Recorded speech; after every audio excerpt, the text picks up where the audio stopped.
In this video, I'm going to share some of what I've learned over the past year about how to plan and deliver a successful virtual event. And when I say successful, I'm talking about one that delivers high value to attendees and that's also profitable for you.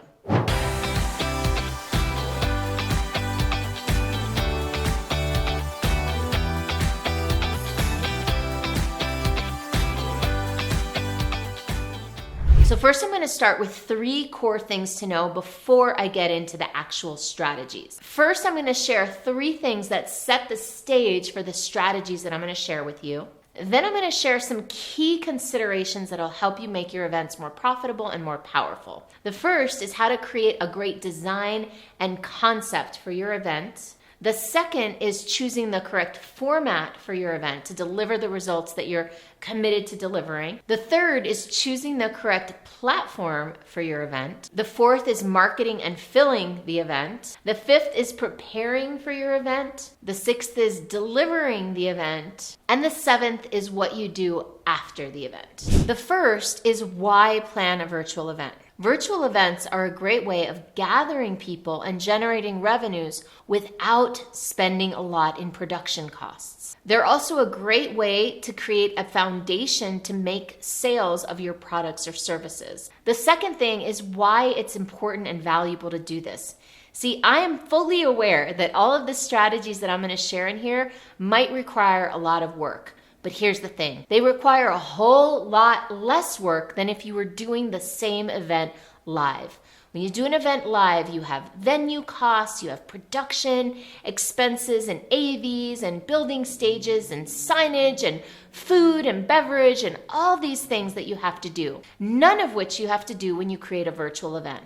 So it's my belief that doing a virtual event is even better because you get to invest all that time, all that energy, and all that money, or at least some of that money, into making the experience itself more effective. The third thing is to, as always, take what resonates with you and discard the rest.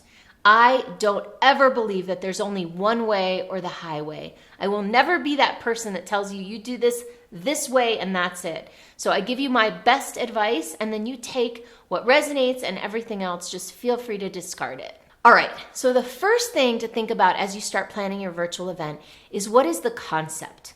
What's the theme of it? What's the design of your event? What is the outcome that your event is intended to create for people? Why will people want to attend your event? And the most important question of all, what will they walk away with? Now, I have a line that I always say when it comes to live events, in-person events, and also now virtual events, which is sell the promise, not the production.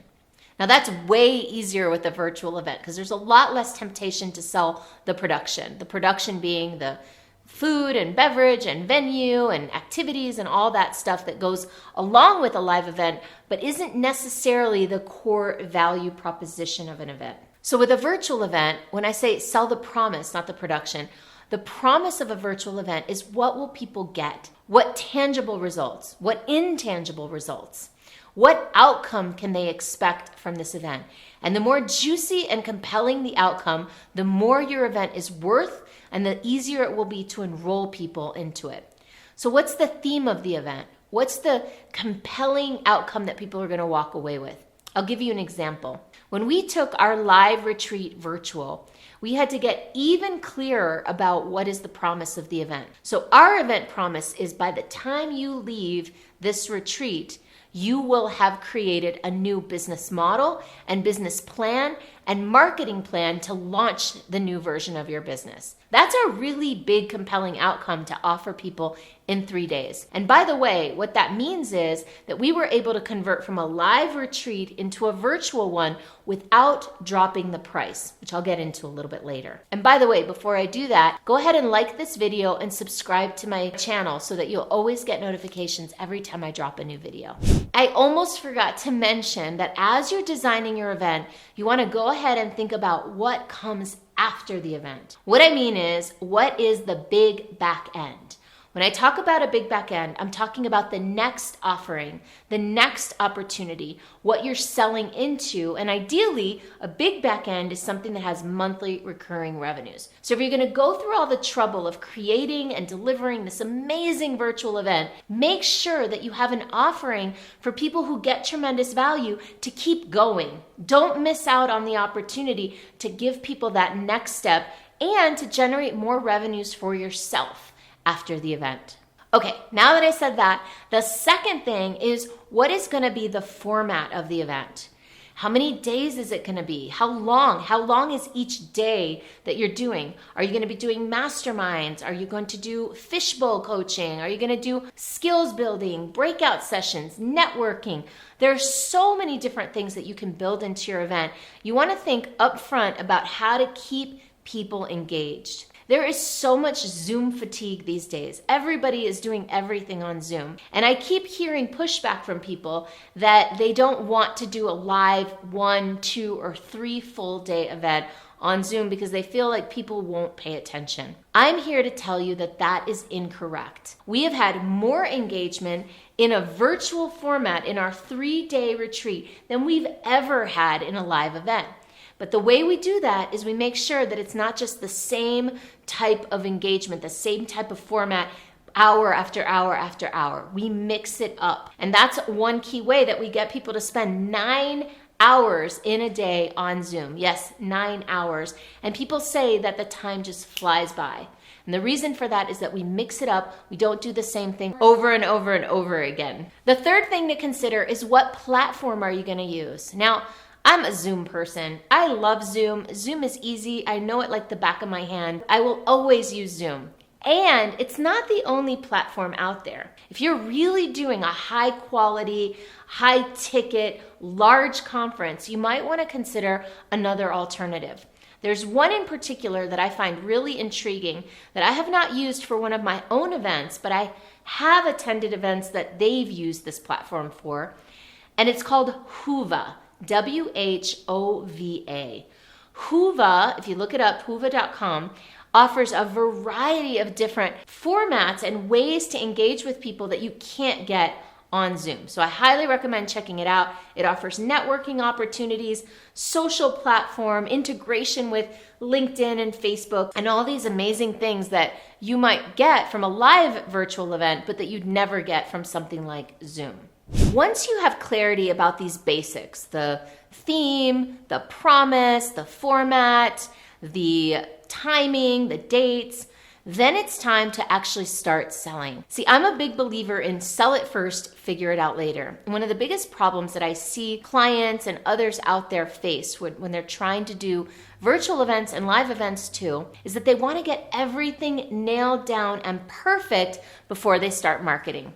I have literally seen clients that have come to me and said, help, I need help with my event. We only have 3 weeks left and we haven't started marketing. And I'm like, what were you doing all of that time? And they're like, oh, we were fixing the website. We were confirming all the speakers. And it just blows my mind because I used to make events and sell tickets to them without even knowing who all the speakers were going to be, without having a perfectly complete website. My big advice is sell it first, figure it out later.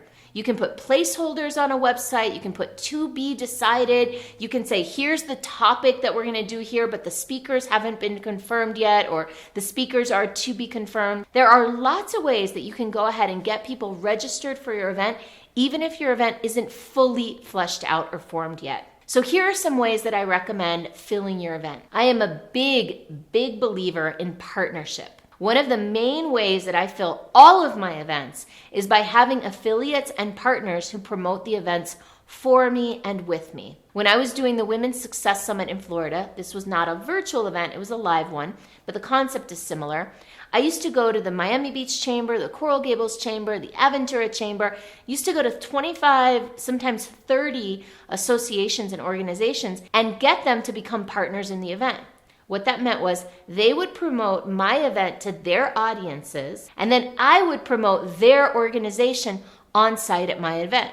And the way that I did that was that I would give them a little 30-second or 1-minute commercial break. So after 30 or 45 minutes of content, we would break for a commercial break, and then my partners would come up and pitch their organization. People loved it, and the partners loved it, and it really helped to fill our events. You can do the exact same thing virtually, and you don't have to be limited to one geographic area either. Now, if you're the host of this event and you plan to also be the MC of the event, then one thing that might happen, I know this used to happen to me, is you might be hustling and working all the way up until 2 a.m. the night before the event. I highly recommend not letting that happen, and instead making sure that you have everything organized and figured out and set well before 24 hours before your event, so that you can spend that whole day before just pampering yourself and taking care of yourself and getting calm and energy rich. What I've learned is that you, as the host, as the producer, as the MC and facilitator, you set the tone for the entire event. And if you are stressed out, whether consciously or subconsciously, people can feel it. So do yourself and do your audience a favor and give yourself a spa day, a self-care day, a chill day, a massage, whatever you need to do to get into a proper mindset before you stand up on that virtual stage and lead this event. Now, once it's time to deliver the event, one thing I want to make sure of is that you, as the host, as the facilitator, are not also the person that's handling all the technology. Your job as the host and facilitator, again, is to set the stage and the energy for the event and to set the frame for the event. If you're doing a million things, if you're involved in the technology and you're letting people into the Zoom room, and if you're making people a host and muting people over here, then you are not fully present at your own event. Do yourself a favor, hire someone to support you while you deliver the event and you become the MC, the host of the event, and let that person take care of the nitty-gritty behind the scenes details. And here's the last thing that most people skip over. Usually, as soon as an event is over, everybody just wants to go to sleep and forget that it ever happened, or just celebrate that it's over, we did it, and they don't realize that some of the biggest opportunities from an event come in the 2 days following the event. So what I've experienced in my own business, and I've seen it in many client businesses, is that there's more sales, or as many sales often, that happen in the 2 days following the event than at the event itself. Now remember what I said earlier about making sure you have that next offer ready and making that offer on site at the event. But don't forget about the offer as soon as the event is over. Make sure that you're following up with people who were maybes or maybe even no's for the next couple of days after the event to make sure you capitalize and maximize all the sales that you can possibly make from the event. And then also another thing you might want to do is send out an event survey so you can get feedback from people. And also set up a time with your team and maybe with some of your closest or best clients to conduct an event post-mortem. So those are just some of the things that you can do to create a great virtual event. There's so much more that goes into it. And if you're looking to create your own and you'd like some support with that, then let's connect. You can go to superstaractivator.com/go, and for free, you can set up a discovery call, actually a business model breakthrough call on my calendar. And it's not a sales call, it's just an opportunity to see if and how I might be able to give you some ideas or a perspective of what you're up to. You can do that at superstaractivator.com/go. See you soon.